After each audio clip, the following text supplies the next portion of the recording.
It just feels like the right thing to do. Not sure many people would say the same as they got the call, a house explosion in the next town over.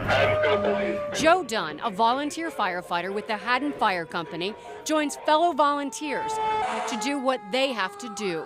I don't think people are aware. I mean, 75% of every firefighter you see is a volunteer.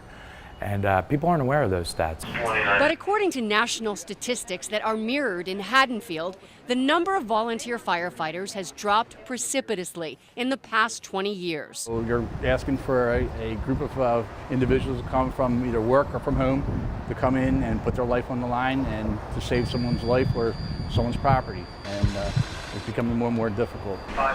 Chief Trotman started as a volunteer 30 years ago and continued while he worked in federal law enforcement.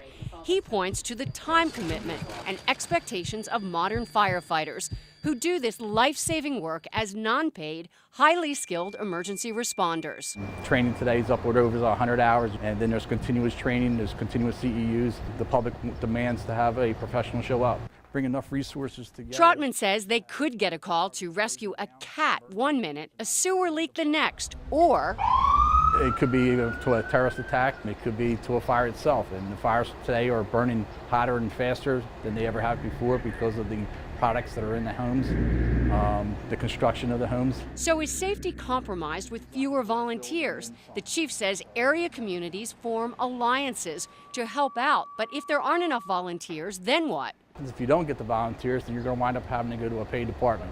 Firefighter Dunn says his department and so many others could use a few good men and women willing to do their part. It checks all those boxes in terms of being an active member of your community. So if they're looking for something to help out in any way, shape, or form, yeah, you could coach your son's Little League, but you could also come here and lend a helping hand.